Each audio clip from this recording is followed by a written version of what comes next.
नमस्कार। प्रांजल ज्ञान गंगा में आप सभी का स्वागत है। हम संक्षिप्त महाभारत का पाठ कर रहे हैं, जिसमें कि द्रोण पर्व चल रहा है।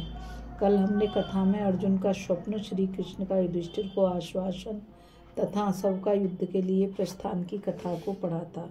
आज हम धृतराष्ट्र का विषाद तथा संजय का उपालंभ की कथा को पढ़ेंगे। धृतराष्ट्र ने कहा, संजय, अभिमन्यु के मारे जाने से दुख शोक में डूबे हुए पांडवों ने सवेरा होने पर क्या किया तथा मेरे पक्ष वाले योद्धाओं में से किस किस ने युद्ध किया। अर्जुन के पराक्रम को जानते हुए भी उन्होंने उनका अपराध किया है। ऐसी दशा में वे निर्भय कैसे रह सके। जब भगवान श्री कृष्ण सब प्राणियों पर दया करने के लिए कौरव पांडवों में संधि कराने की इच्छा से यहाँ आए थे, उस समय मैंने मूर्ख दुर्योधन से कहा था कि बेटा, वासुदेव के कथानुसार अवश्य संधि कर लो। यह अच्छा मौका हाथ आया है। दुर्योधन, इसे टालो मत। श्री कृष्ण तुम्हारे हित की बात कहते हैं, स्वयं ही संधि के लिए प्रस्थान करते हैं। यदि इनकी बात न मानोगे तो युद्ध में तुम्हारी विजय असंभव है। श्री कृष्ण ने स्वयं भी अनुनय पूर्ण बातें कहीं, परंतु उसने अस्वीकार कर दी। अन्याय का आश्रय लेने के कारण हमारी बातें उसे ठीक नहीं जची। वह दुर्बुद्धि काल के वशीभूत था, इसलिए उसने मेरी अवहेलना करके केवल कर्ण और दुशासन के ही मत का अनुसरण किया। सो जुआ खेला गया था। उसके लिए भी मेरी इच्छा नहीं थी। विदुर, भीष्म जी, शल्य, भूरिश्रवा, पुरुमित्र, जय, अश्वत्थामा, कृप और द्रोण, ये लोग भी जुआ होने देना नहीं चाहते थे। यदि मेरा पुत्र इन सब की राय लेकर चलता तो अपने जाति भाई मित्र सुहृदय सबके साथ चिरकाल तक सुखपूर्वक जीवन व्यतीत करता। मैंने यह भी कहा था, पांडव सरल स्वभाव, मधुरभाषी, भाई बंधु का प्रिय करने वाले, कुलीन, आदरणीय और बुद्धिमान है, इसलिए उन्हें अवश्य सुख मिलेगा। धर्म का पालन करने वाला मनुष्य सदा और सर्वत्र सुख पाता है। मरने पर उसे कल्याण एवं आनंद की प्राप्ति होती है। पांडव पृथ्वी का राज्य भोगने के योग्य हैं, उसे प्राप्त करने की शक्ति भी रखते हैं। पांडवों में जैसा कहा जाएगा वैसा ही करेंगे। वे सदा धर्म मार्ग पर स्थित रहेंगे। शल्य, सोमदत्त, भीष्म, द्रोण, विकिल, विकर्ण, वाल्हीक, कृप तथा अन्य बड़े बूढ़े लोग भी जो तुम्हारे हित की बात कहेंगे उसे पांडव अवश्य मान लेंगे। श्री कृष्ण कभी धर्म को छोड़ नहीं जा सकते और भगवान श्री कृष्ण ही अनुयायी हैं। मैं भी यदि धर्मयुक्त वचन कहूँगा तो वे टाल नहीं सकेंगे, क्योंकि पांडव धर्मात्मा हैं।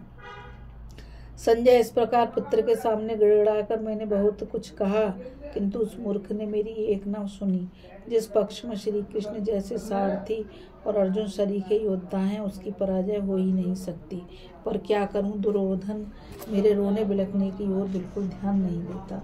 अच्छा, आगे की बात सुनाओ। दुर्योधन, कर्ण, दुशासन और शकुनी, इन सब ने मिलकर क्या सलाह की।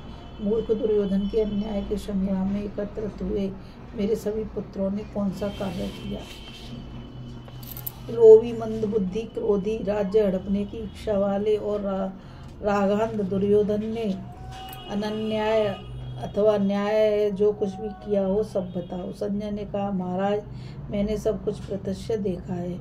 आपको ब्यौरेवार बताऊंगा, फिर स्थिर होकर सुनिए। इस विषय में आपका भी अन्याय कम नहीं है। नदी का पानी सूख जाने पर पुल बांधने के समान अब आपका यह रोना धोना व्यर्थ है, इसलिए शोक ना कीजिए। जब युद्ध का अवसर आया उसी समय यदि आपने अपने पुत्रों को रोक दिया होता अथवा कौरवों को ये आज्ञा दी होती कि इस उदंड दुर्योधन को कैद कर लो, या स्वयं पिता के कर्तव्य का पालन करते हुए पुत्र को सन्मार्ग में स्थापित किया होता, तो आज आप पर यह संकट कदापि न आता।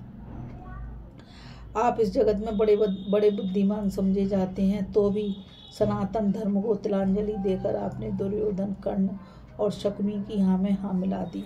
इस समय जो आपने यह विलाप कलाप सुनाया, यह सब स्वार्थ और लोभ के वश में होने के कारण है।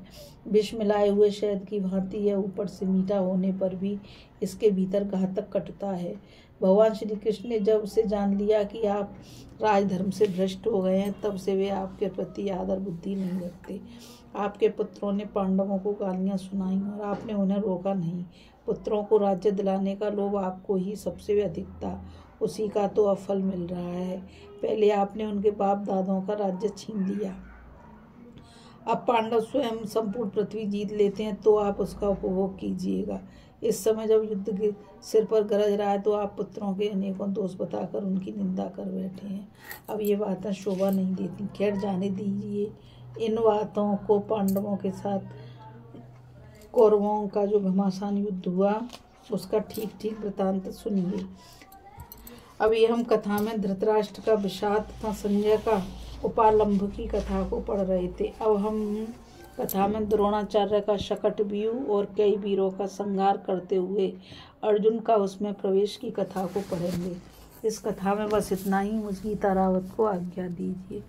और मैं आप सभी से यही कहना चाहूँगी कि इस चैनल को ज़्यादा से ज़्यादा लाइक, शेयर और सब्सक्राइब कीजिए ताकि यह मूल्य ज्ञान अधिक से अधिक लोगों तक पहुंच सके। कल फिर मिलेंगे एक नई कथा के साथ। और मैं आप सभी से यही कहना चाहूँगी कि कमेंट के द्वारा मुझे बताइए कि यह कथा आपको कैसी लगी।